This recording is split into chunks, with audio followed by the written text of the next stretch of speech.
The last thing my father ever said to me as a child was simple, sharp, and final. Get out. Those words hit harder than the rain that followed seconds later when he shoved me onto the porch and slammed the door in my face. The deadbolt clicked. Once. Then again, just to make sure I understood. This wasn't a mistake. This was a decision. I was 15 years old. No jacket, no phone, no money. Just a thin school backpack digging into my shoulder, stuffed with notebooks, a math worksheet I've been proud of, and a crushed granola bar at the bottom. October rain poured like it had been waiting for this moment, soaking my hoodie, slipping straight through my sneakers, turning the porch light into a blurry halo above me. Inside, no one came running after me. No one opened the door. No one asked if this was a misunderstanding. And that's how I learned that silence can be louder than shouting. 13 years later, rain still does something strange to me. It pulls me backward in time whether I want it to or not. I'm 28 now, sitting alone in my apartment, watching droplets race down the glass like they're competing to reach the ground first. On my kitchen table lies an envelope, cheap paper, shaky handwriting, a return address from a nursing facility. My father wants to see me. He says he's sick. He says he's running out of time. He says he's sorry. But rain doesn't let apologies come easy. That night, October 2011, started like any other. I came home from school thinking about dinner and homework, replaying the moment I'd answered a question correctly in class. Normal thoughts, safe thoughts, the kind you have when you assume your world is still intact. The moment I stepped inside, I knew I was wrong. My father stood in the living room, rigid and red-faced, like something inside him was about to erupt. In one hand, he clenched folded bills. In the other, several pill bottles rattled faintly when his fingers shook. Behind him stood my older sister, Emily. She looked devastated. At least that's what most people would have seen. Shoulders tense, eyes glossy, hands clasped like she was holding herself together. But I saw something else. Something quick and ugly that vanished the moment I noticed it. Relief. Our stepmother hovered in the kitchen doorway, arms crossed, saying nothing. She was always very good at saying nothing. I didn't even get a chance to put my bag down.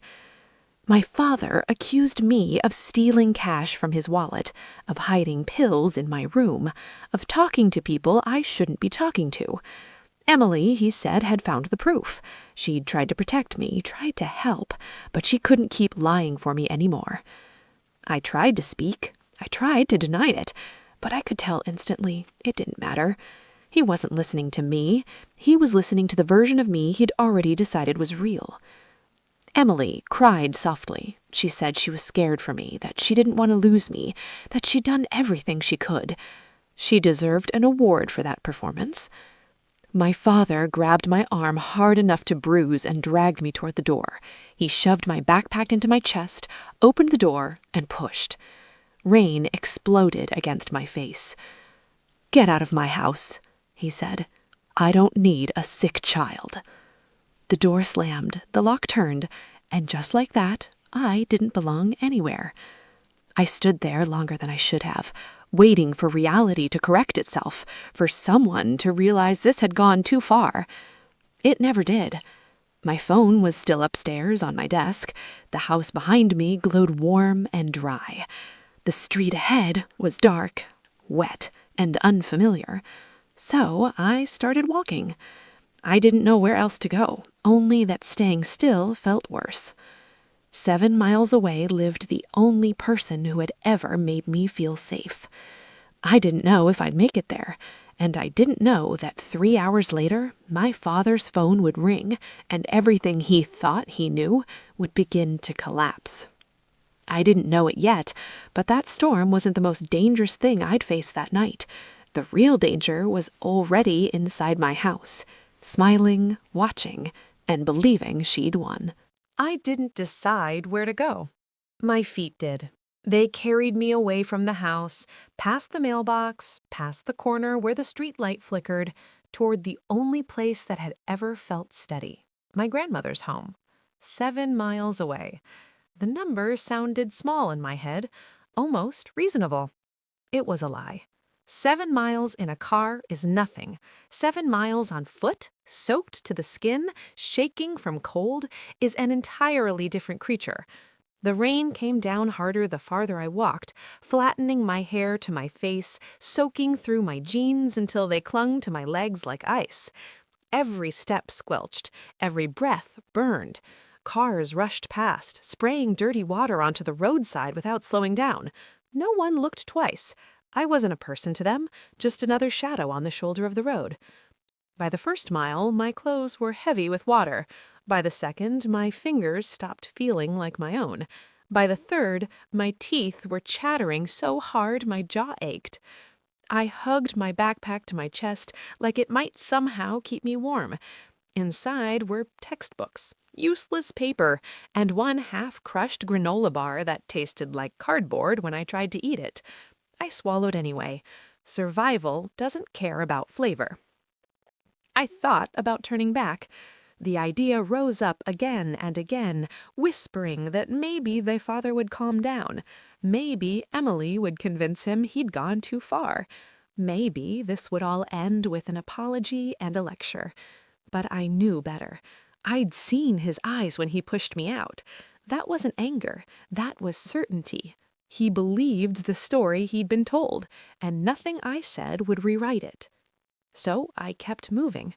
The road stretched endlessly ahead, slick and dark. The wind cut through my wet clothes like knives. My body began to feel wrong, heavy and light at the same time, as if pieces of me were slowly disconnecting. That's the thing about hypothermia. It doesn't announce itself. It creeps in quietly, convincing you that stopping for just a minute is a good idea, that resting is smart, that lying down won't hurt. By mile 4, my legs started betraying me. There was a mailbox ahead, crooked and dented, standing alone near the edge of a gravel driveway. I remember thinking I'd lean against it, just for a second, catch my breath. Then I'd keep going. Grandma's house was only 3 miles away. I didn't make it. My knees buckled without warning. The ground rushed up, gravel biting into my palms. Cold flooded everything. I remember the sound of rain pounding the earth, and then nothing. 3 hours after my father locked me out, a woman driving home noticed something unusual on the side of the road, something that didn't belong there, a shape that didn't move. She pulled over so fast her tires screamed. Her name was Margaret Hill. She'd spent decades working in child services before retiring, and habits like that don't disappear just because you stop clocking in. She kept an emergency blanket in her trunk, a flashlight, a charged phone. When she found me, I was barely conscious, skin icy, lips blue. No coat, no phone, no adult anywhere in sight. She didn't hesitate. She wrapped me in the blanket, called 911, and stayed with me until the ambulance arrived. She followed it to the hospital, and when I woke up under harsh fluorescent lights with a scratchy blanket tucked around my shoulders, she was still there, sitting quietly beside the bed like she wasn't going anywhere. While I drifted in and out, things started moving without me. The hospital notified the police. The police contacted my father. And because I was a minor found alone in dangerous conditions, Child Protective Services were alerted automatically. Questions were being asked, serious ones. Why was a 15-year-old girl found unconscious during a storm? Why didn't she have a coat or a phone? Why wasn't anyone looking for her? Back at my father's house, the phone rang, and when he heard what the voice on the other end said, all the color drained from his face, because suddenly the story he'd believed so easily was about to be examined by people who didn't care about family narratives or convenient lies. Lying in that hospital bed, I didn't yet understand that collapsing on that road may have saved my life, but it also set off an investigation that would expose a betrayal far deeper than I ever imagined. When I woke up fully, the first thing I noticed was the warmth. Not the comforting kind, more like an artificial heat, forced and humming, the kind that seeps into your bones after you've been too cold for too long. The second thing I noticed was the woman sitting beside my bed. She had silver hair pulled neatly back, sensible shoes, and the calm posture of someone who had seen far too much chaos to be rattled by it.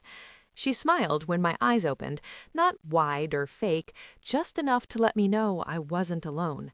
"Easy," she said softly. "You're safe now." Safe? The word felt foreign. Her name was Margaret Hill. She told me she was retired, but the way she watched everything, the machines, the hallway, the nurses passing by, told me she'd never really stopped working. She handed me a cup of lukewarm coffee that tasted awful and wonderful at the same time. While I sipped, she asked the question no one else had bothered to ask yet. "Why were you out there?" So I told her. Not all at once. The story came out in pieces, jagged and uneven. The accusations, the pills, the money, the way my father didn't let me speak, the way my sister stood there pretending to defend me while quietly handing him the knife. Margaret didn't interrupt. She didn't frown or doubt or tilt her head in that skeptical way adults sometimes do when they've already decided you're exaggerating. She just listened. When I finished, she nodded once and said, "I believe you." Those words cracked something open in my chest. While I was talking, the hospital room filled with people.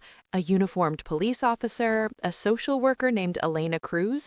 Papers were checked, notes were taken. The tone was calm, but serious. Then my father arrived. He walked in like a man who thought he was still in control, annoyed, defensive, as if this were an inconvenience rather than an emergency.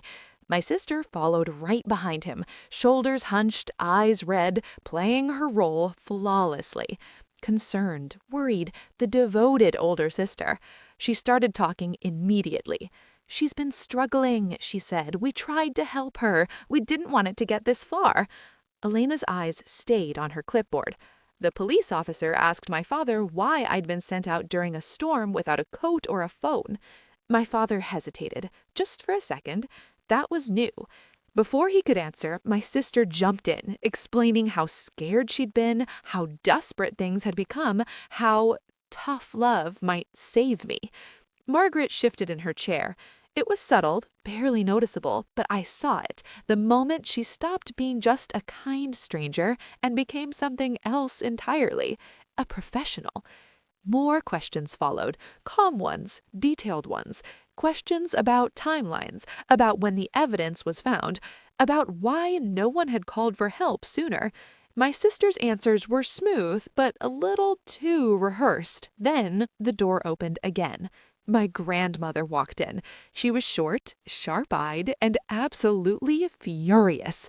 She didn't raise her voice. She didn't need to. She stepped between my bed and my father like a shield and said, "What exactly do you think you're doing?" Everything changed after that. Grandma demanded answers, real ones. She asked why my father believed accusations without proof, why he hadn't checked bank statements, why he hadn't called her. My father stumbled over his words. My sister stayed quiet this time. By midnight, an emergency custody order was filed. I wasn't going home. I was leaving with my grandmother. As she helped me into her car, she tucked another blanket around my shoulders and said, "You're done surviving alone." I believed her. 2 weeks later, Elena called my grandmother. "We've been reviewing the evidence," she said carefully, "and some things don't add up. The money, the pills, the phone records. Someone had been very careful, just not careful enough. My sister had spent years making me look like the problem, but the deeper investigators dug, the clearer it became that I wasn't the danger in that house. She was. Living with my grandmother felt like stepping into another universe. Her house was small, a little outdated, and smelled permanently like coffee and laundry detergent, but it was quiet in the right way. No tension humming under the surface, no waiting for someone to explode, just warmth, routine, and safety. For the first few nights, I slept with the light on. Not because I was afraid of the dark, but because silence still felt suspicious. While I adjusted to my new reality, the investigation didn't slow down. If anything, it accelerated. Elena Cruz wasn't the kind of social worker who skimmed reports and moved on. She pulled threads, followed timelines, asked uncomfortable questions. And the first thread she tugged on was the money. According to my father, he'd noticed cash disappearing over several months, small amounts at first, then larger ones. When my sister found $800 in my dresser, he'd taken it as proof. Except proof only works if it makes sense. Elena requested the bank records.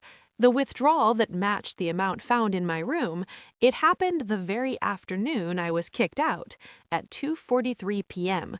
The ATM was 12 miles from my school. At that exact time, I was sitting in chemistry class. My attendance record confirmed it. So did my teacher. So did 30 classmates and an electronic check-in system. The bank footage sealed it. The person making the withdrawal wasn't me. It was my sister. Same jacket, same ponytail, same white sedan parked behind her, the one with the dented bumper she'd blamed on a shopping cart months earlier. When Elena showed my grandmother the screenshot, Grandma didn't gasp or cry. She nodded. "I knew it," she said quietly. Next came the pills. They were traced to a prescription belonging to my sister's boyfriend, Ryan, anxiety medication, filled at a pharmacy across town. When contacted, the pharmacy mentioned something interesting. Ryan had reported the medication stolen 3 days after I was kicked out. If the pills were already hidden in my closet, why report them stolen later? Because the theft report wasn't real. It was a cover. And then there was the phone. The so-called drug dealer tests came from a prepaid phone purchased 4 days earlier at a convenience store. Security footage showed the buyer clearly, my sister again. Same car, same dent, same casual confidence. Every piece of evidence pointed in one direction. This wasn't panic. This wasn't fear. This was planning. As Elena dug deeper, the picture grew uglier. Forged checks surfaced, small amounts written over nearly 2 years. Money funneled into accounts connected to Ryan's business ventures. Nearly $18,000 gone. My sister hadn't just framed me, she'd been stealing from my father and needed someone to blame. And I was convenient. When confronted, my father didn't rage. He didn't defend her the way he'd defended her before. He just looked empty. The illusion had shattered. My grandmother hired a loaner, a family friend who'd known my mother. He filed for permanent guardianship immediately and secured my trust fund so no one could touch it. Meanwhile, my sister spiraled.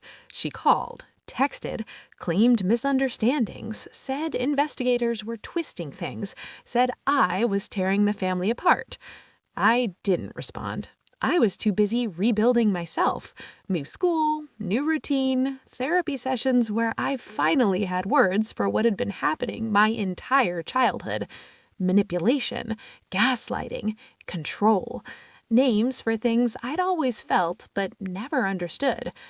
3 months later, Ryan was arrested in another state for fraud. He made a deal, and when he talked about everything. The plan, the setup, the money, the trust fund. The lie that began as a whisper had become impossible to contain. Court was scheduled for March, and this time, my sister wouldn't be the one telling the story. By the time the court date arrived, the golden image my sister had worn for years was gone, and the truth she'd buried was about to be read aloud, line by line, in a courtroom full of witnesses. Walking into the courthouse felt heavier than the night I'd walked into the storm. The building smelled like polished wood and old paper, the kind of place where decisions echo long after the doors close. I was 16 by then, a little stronger, a little steadier, but the moment I saw my sister sitting at the defense table, my stomach twisted. She looked smaller somehow, paler.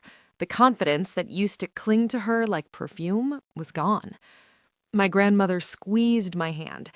"Eyes forward," she whispered. "This is where lies go to die." The hearing was supposed to be about guardianship, making my grandmother's custody permanent. But the evidence had grown too large, too serious. The district attorney had joined the case. What started as a family matter had crossed into criminal territory. The prosecutor moved slowly, methodically. First came the ATM footage. The screen lit up with a timestamp and a frozen image of my sister's face. The prosecutor asked one simple question. "Is this you?" My sister hesitated. "Yes," she said. Then came my school attendance records. The chemistry teacher testified. The timestamps were undeniable. I physically could not have been at that ATM. The pills came next. Pharmacy records, the delayed theft report, the refill request that followed. Then the burner phone footage. Each piece stacked on the last like bricks. My sister's lawyer objected repeatedly. None of it mattered. Facts don't bend just because someone wants them to. When my father was called to testify, the courtroom went quiet. He looked older than I remembered, smaller. His voice shook when he admitted he hadn't checked the bank records, hadn't asked me for an explanation, hadn't questioned why the evidence appeared all at once. "I trusted her," he said, staring at the floor. "She was always the responsible one." The judge didn't let that stand. "Trust is not a substitute for judgment," she said sharply, "and it is not an excuse for abandoning a child." Then came Ryan's statement, read word for word. He admitted everything. The planning sessions, the planted evidence, the goal of institutionalizing me to gain access to my trust fund. He described my sister's calm, calculating tone when she spoke about it. She said her sister wouldn't fight back, the prosecutor read. She said no one ever did. The room was silent. When my sister took the stand, she tried once more to perform. Confusion, tears, claims of misunderstanding. But the judge wasn't watching her face anymore. She was watching the evidence. The sentence came down like a door slamming shut. Felony conviction, probation, community service, restitution, a permanent restraining order. My sister was no longer allowed to contact me in any way, ever. My father lost custody permanently. He was ordered to pay for therapy, education, and long-term support. The court placed my trust fund under additional protection. As the gavel struck, something inside me loosened. Not relief, not joy, release. Outside, the sun was bright and unbothered, like it hadn't witnessed anything at all. My grandmother stood tall beside me. "You didn't break this family. You survived it." I believed her. That night, I slept without the light on for the first time. But even as the court doors closed behind us, I didn't realize the story wasn't finished yet. Because justice doesn't always end with a sentence. Sometimes it waits. I thought the courtroom was the final chapter, but years later, a letter would arrive that forced me to face the one person I never planned to see again. After the trial, everything was quiet in a way that felt earned. Not empty, peaceful. I moved fully into my grandmother's house, and for the first time in years, I wasn't waiting for something bad to happen. Mornings followed routines. Breakfast at the same time every day, homework at the kitchen table, dinner together, no phones, no raised voices. Safety, I learned, isn't dramatic. It's boring in the best way. Therapy became part of my life. At first, I hated it. Talking meant reopening things I'd spent years surviving by ignoring. But slowly, words replaced confusion. I learned that what my sister had done wasn't rivalry, it was manipulation. What my father allowed wasn't discipline, it was neglect. None of it was my fault. School changed too. New teachers, new classmates. No one knew the version of me my sister had invented. I wasn't troubled or unstable, I was just me. Quiet at first, then curious. Smart. Capable. I started to believe that maybe my future didn't have to look like my past. Meanwhile, my father's life unraveled quietly. Neighbors stopped waving, church friends disappeared. My stepmother filed for divorce within months. She didn't fight it, she just left, taking half of everything and none of the blame. My sister violated probation once, then twice. She never contacted me directly, but she tried circling through relatives, old friends, anyone who would listen. No one did. People remembered. I graduated high school early. College came next, paid for by scholarships, late nights, promotions that felt like proof I wasn't broken. I rented my first apartment, then a better one. I learned how to grocery shop, host dinner parties, and sleep without nightmares. And I met someone. His name was Daniel. He was patient, steady, and kind in a way that didn't demand anything from me. He didn't flinch when I talked about my past. He didn't rush me to heal faster. He stayed. By 28, my life looked nothing like the night I'd walked into the rain. I had a job I loved, friends who felt like family, and a future that felt open instead of threatening. That's when the letter arrived. It was sent to my grandmother's house. Plain envelope, uneven handwriting, a return address from a long-term care facility. My father. He wrote that he'd had a stroke, that his health was failing, that he didn't have much time. He said my sister had tried to visit and he refused to see her. And then the line that stopped my breath. "You're the only one I need to apologize to." I sat at the grandmother's kitchen table holding that letter while the coffee went cold. She didn't tell me what to do. She never did. She just watched me with the same steady patience she'd shown my entire life. I didn't owe him anything. I knew that. But forgiveness, I'd learned, isn't about what others deserve. It's about what you're ready to carry, or finally set down. So I made a decision I never thought I would. I went to see him. I believed I was done with the past, but walking into that nursing home, I realized some storms don't fade with time. They wait for you to come back and face them. The nursing home smelled like disinfectant and endings. The floors shined too much, the lights buzzed faintly overhead, and everything felt slower. Voices, footsteps, even time itself. I followed the numbers on the doors until I reached his room and stopped. For a moment, I considered turning around. 13 years is a long time to live without someone. Long enough to become whole without them. Long enough that reopening the door feels unnecessary. But I knocked anyway. My father looked smaller than I remembered. Not just thinner, but diminished, like life had folded him inward. One side of his body barely moved. His hands trembled.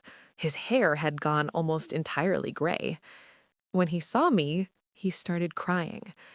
Not quietly, not politely. The kind of crying that comes from a place too deep to manage. "I'm sorry," he said again and again, struggling over the words. "I was wrong. I failed you.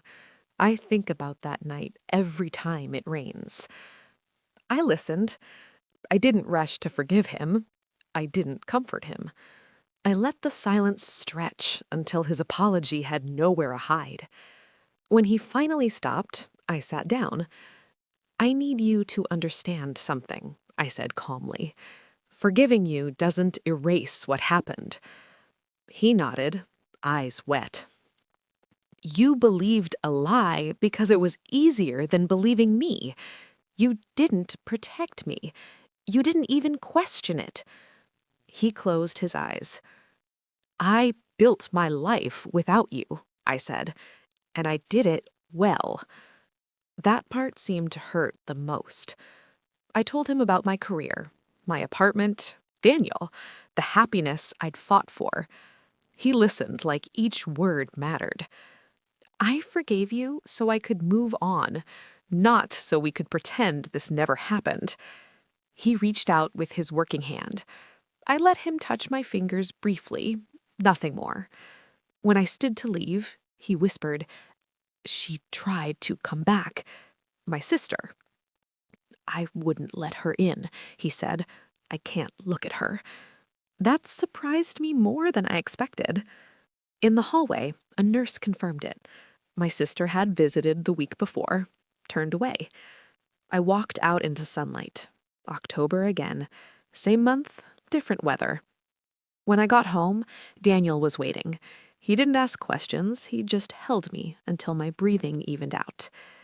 That night, something finally loosened inside me. I slept deeply, dreamlessly. For the first time, I wasn't carrying the weight of unfinished words. I thought that visit was closure, but weeks later, I would learn that the final consequences of that night in the storm were still unfolding, long after I'd walked away. I thought closure would feel loud, like a door slamming shut, like a final sentence written in bold letters across my life. Instead, it arrived quietly, almost politely, slipping into my days without asking for attention. After visiting my father, nothing dramatic happened. No calls, no letters, no sudden emotions crashing through my chest. Life just continued. And that, I realized, was the real victory. I went back to work on Monday, sat through meetings, answered emails, laughed with coworkers about things that had nothing to do with trauma or family or the past. For years, I'd believed healing would announce itself with fireworks, but healing looked more like peace, not needing to explain itself. My grandmother called a few days later. She didn't ask how the visit went. She already knew.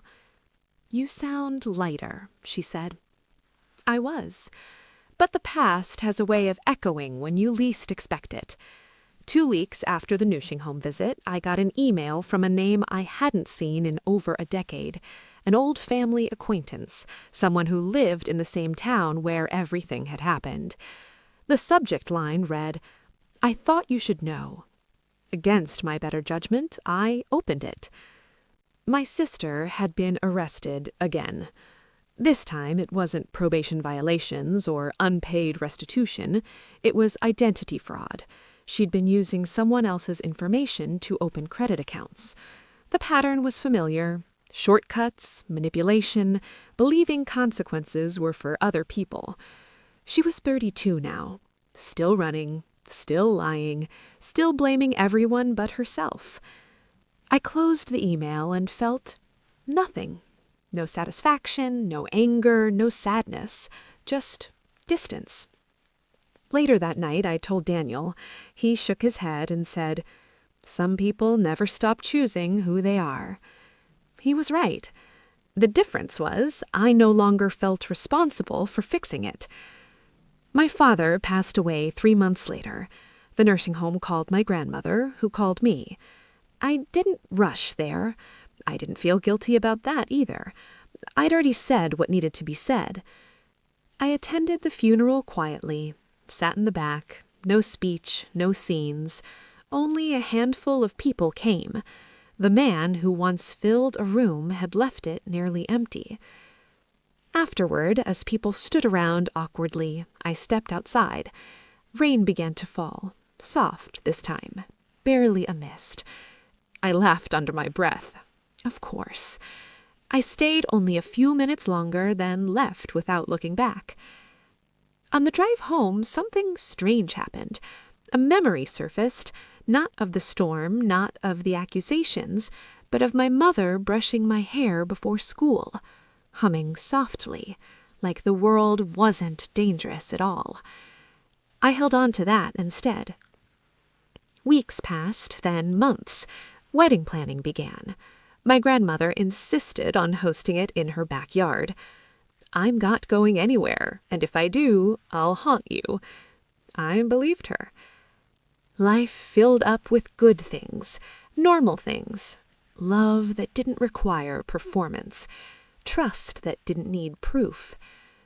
One evening, as I framed an old concert poster for my office, the same band I'd loved as a teenager, I realized something that made me stop and smile. That night in the storm didn't define me. It redirected me. If my sister hadn't lied, I might have stayed trapped. If my father hadn't chosen comfort over truth, I might never have left. If I hadn't collapsed on that road, no one would have stopped to help.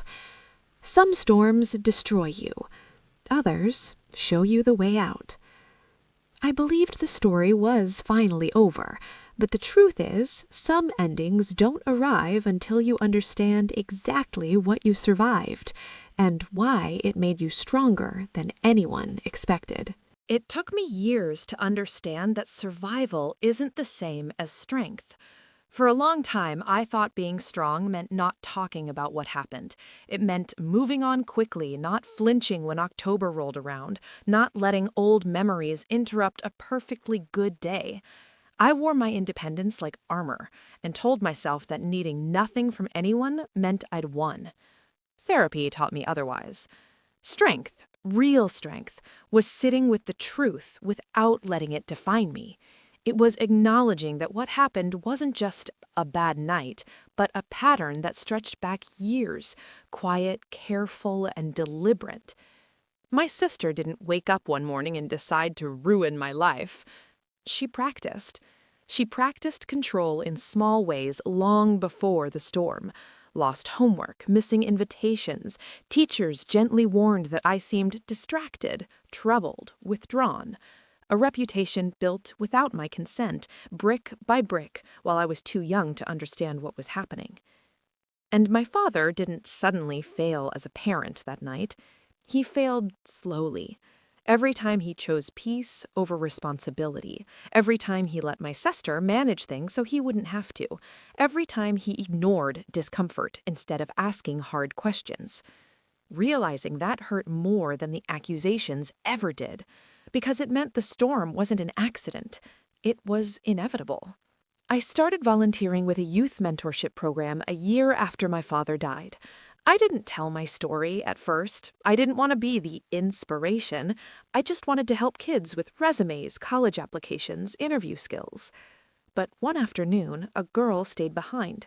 She was 16, smart, quiet, too careful with her words.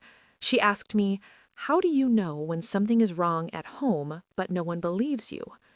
The question knocked the breath out of me. So I told her. Not everything, but enough.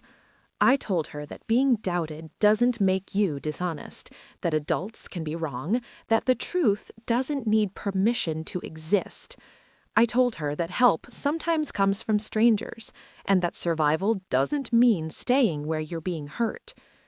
Her shoulders relaxed when I finished, and in that moment I understood something I hadn't before.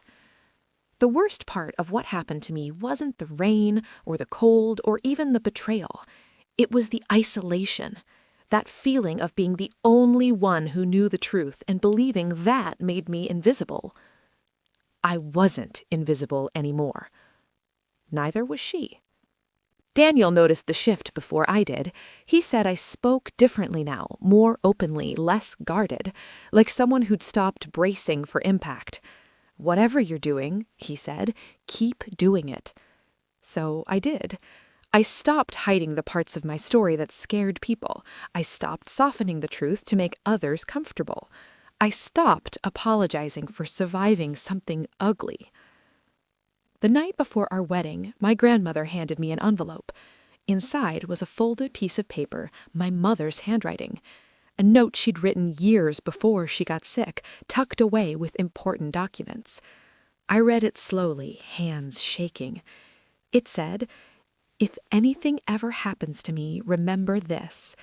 Being kind does not mean accepting cruelty, and being strong does not mean standing alone." I cried harder than I had in years, not from sadness, from recognition. That message had found me exactly when I was ready to hear it. Standing at the edge of my new life, I finally understood the truth. But the final lesson would come from one last unexpected encounter that forced me to see who I'd become. The unexpected encounter happened on a random Tuesday, not in my hometown, not near the old house, not even somewhere dramatic.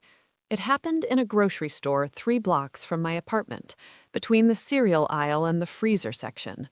I almost didn't recognize her. My sister stood there staring at a shelf of canned soup like it had personally offended her. Her hair was darker, shorter. Her clothes were cheap and wrinkled. The confidence she used to wear so easily was gone, replaced by something brittle and defensive. She noticed me at the same time. Her face went white. For a split second, neither of us moved. Then she smiled. Thin, forced, familiar. "Wow," she said. "Didn't expect to see you here." I felt nothing. No panic, no anger, no fear. Just clarity. "We're not supposed to talk," I reminded her calmly. She scoffed. "Relax, I'm not here for trouble." The lies sat between us like a bad smell. She tried to explain herself anyway. Said things had been hard, said she'd made mistakes, said everyone had turned on her, said our father had poisoned me against her. I let her talk. That used to be her greatest weapon. Monologues designed to exhaust you into agreement. But I wasn't 16 anymore. I wasn't trapped, and I wasn't waiting for permission to leave. "I hope you get help," I said, "but I'm done being part of your story." Her smile cracked. "You think you're better than me now?" she snapped. "No," I said honestly. "I think I'm free." She stared at me like she didn't recognize the person standing in front of her. Maybe she didn't. I walked away. Hands steady, breath even. In the parking lot, I sat in my car for a moment, not because I needed to calm down, but because I wanted to acknowledge what had just happened. I'd faced the person who once controlled my life, and she had no power left. That night, I told Daniel. He listened, then said something that stayed with me. "She doesn't get to rewrite your ending." The wedding was a week later. Small, warm, perfect. My grandmother cried through the entire ceremony. My friends laughed and clinked glasses. The backyard glowed with string lights and safety and joy. As I stood there, I realized something quietly profound. I wasn't afraid of the past anymore. It had lost its grip. And for the first time, I wasn't walking away from pain. I was walking toward peace. I thought that encounter was the final test, but one last truth would surface, proving that survival doesn't just change your future, it changes the people around you forever. I used to believe that what happened to me existed in a sealed box, contained, isolated, finished the moment the courtroom doors closed. I was wrong. Trauma doesn't stay put. Neither does healing. A few months after the wedding, I received an email from someone I hadn't spoken to since high school, a girl who used to sit 2 rows behind me in English class. We'd never been friends, not really, just familiar faces passing in hallways. Her message was careful, almost apologetic. She wrote that she'd seen my name mentioned in an article about youth advocacy work I'd been doing. She said she recognized the story, even though the details were changed. "I didn't know then," she wrote, "but I see it now, and I'm sorry I believed the version of you that wasn't real."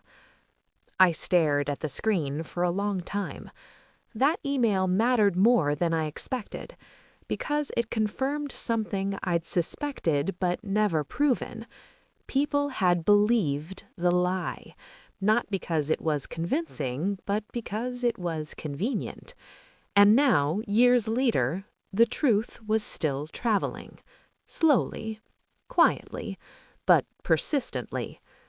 More messages followed. A former teacher admitted she'd always wondered why I changed so suddenly. A distant cousin apologized for not asking questions. Even a neighbor from my old street reached out to say they remembered the night I was taken away in an ambulance, and how wrong it had felt. I replied to some, not to all. Healing doesn't require universal acknowledgement. Meanwhile, my grandmother's health began to slow, not dramatically, not urgently, just enough to remind me that time is generous but not endless. I visited more often, sat at her kitchen table, helped her garden.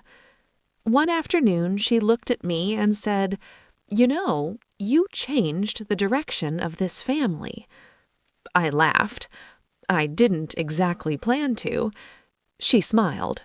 "No, but you refused to disappear." That was it. That was the ripple.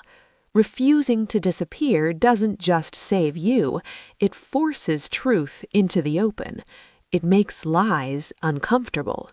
It changes how people behave when they think no one is watching. Daniel and I talked about starting a family someday. Not urgently, not with pressure, just with intention. We agreed on one thing immediately. Silence would never be our default. Questions would always be allowed, and belief would never be conditional. One evening, while cleaning out old boxes, I found my original backpack, the one I'd been wearing the night I was thrown out. Faded, zipper broken, still faintly stained from rain I'd never fully washed away. I held it for a long time. Then I donated it, not because it didn't matter, but because I didn't need to carry it anymore. I realized then that the past hadn't followed me. I'd outgrown it. I thought letting go was the end, but the final chapter would arrive not as a confrontation, but as a quiet realization of who I had become. For most of my life, I measured time by before and after. Before the storm, after the storm. Before the accusations, after the truth came out. It took me years to realize that way of thinking kept me tethered to a moment that no longer deserved that much space. The real shift happened quietly. One morning, I woke up and didn't think about my past at all. Not when I brushed my teeth, not when I checked my phone, not when I stepped outside and felt the chill of autumn in the air. October had arrived again, but this time it didn't bring memories crashing in behind it. It was just a month. That was new. I walked to work through fallen leaves and realized something else too. I wasn't bracing myself anymore. My shoulders weren't tense. My mind wasn't scanning for danger that didn't exist. I had finally learned what safety felt like inside my own body. Daniel noticed it first. He said I laughed more freely now, that I didn't apologize for taking up space, that I spoke with certainty instead of caution. "You trust yourself," he said one night. "That's different." He was right. For years, I'd second-guessed every feeling, every instinct, every reaction, trained by a childhood where my reality was constantly questioned. Learning to trust myself again hadn't been dramatic. It was built in tiny moments, saying no without explaining, saying yes without guilt, walking away without looking back. I started mentoring more seriously, not just offering advice, but listening, really listening, to kids who'd learned early that being quiet felt safer than being believed. I didn't promise them everything would work out. I promised something better, that their truth mattered even if it scared people. One afternoon, after a long session, a boy asked me, "Do you ever wish none of it happened?" The question surprised me. I thought carefully before answering. "No," I said finally, "but I wish it hadn't happened to someone who didn't deserve it." He nodded like that made sense, because it did. My grandmother turned 80 that year. We threw her a small party in the same backyard where my wedding had taken place. She stood in the middle of everyone, smiling like a woman who knew exactly what she'd protected. Later, when we were alone, she squeezed my hand. "You broke the cycle," she said. I didn't argue. Breaking cycles doesn't mean becoming harder. It means becoming clearer, knowing where lines are, knowing when love ends and harm begins. As winter approached, I packed away old journals, pages full of anger, fear, questions without answers. I didn't throw them out. I didn't burn them. I stored them carefully. They were proof of where I'd been, but they weren't directions for where I was going. That night, as I fell asleep, rain tapped gently against the window. For the first time, I didn't feel pulled backward. I felt grounded, present, whole. The storm that once defined me no longer had a name. It had become a chapter, not the title. I believed this was where my story settled, but the final chapter would reveal why surviving the storm wasn't the ending at all. It was the beginning of everything that followed. There's a strange myth about survival, that once you escape something terrible, you're supposed to be grateful for it. I never believed that. I wasn't grateful for the rain, the cold, or the betrayal. I wasn't grateful for being forced to grow up too early or learn lessons I never asked for. But with time, I learned something more honest. I wasn't grateful for the storm. I was grateful for who I became because I survived it. The night my father pushed me out of the house, I thought I was losing everything. In reality, I was losing the illusion that love was supposed to hurt, that silence was safety, that being chosen mattered more than being protected. Those beliefs didn't die easily. They faded slowly, through safe mornings, steady routines, and people who didn't demand I prove my worth. Through a grandmother who showed me that love defends. Through a partner who showed me that care doesn't come with conditions. Through my own voice, learning how to speak without asking permission. Years later, when people hear my story, they often ask the same question. How did you forgive them? The answer surprises them. I didn't forgive to be kind. I forgave to be free. Forgiveness wasn't a gift I handed over. It was a boundary I drew for myself. It meant I stopped allowing the past to keep negotiating with my present. It meant I acknowledged the harm without letting it decide who I was allowed to be. My sister never apologized. Not truly. And that's okay. Some people don't change. Some don't want to. Accountability isn't something you can force into someone's hands. They have to choose to carry it. My father apologized too late to fix anything, but not too late to remind me of something important. That night in the storm wasn't just about cruelty. It was about cowardice. And cowardice loses its power the moment you stop needing approval from the people who failed you. Today, my life is full in ways 15-year-old me couldn't have imagined. Work that challenges me, love that feels steady, a home that doesn't feel like it could disappear overnight, laughter that doesn't echo with fear behind it, and most importantly, I trust myself. I trust my instincts. I trust my memory.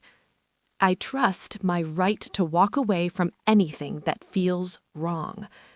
That trust is the real inheritance my mother left me, the one my grandmother protected, the one no one was ever able to take.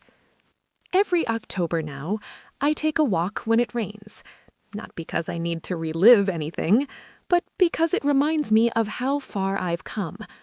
I feel the cool air, I listen to the sound of water on pavement, and I keep walking.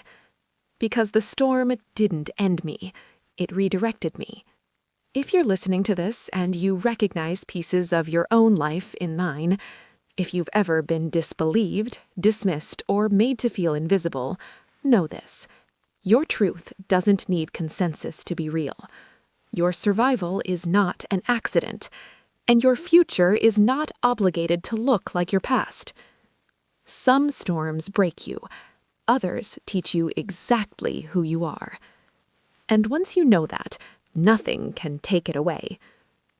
If this story stayed with you, remember this.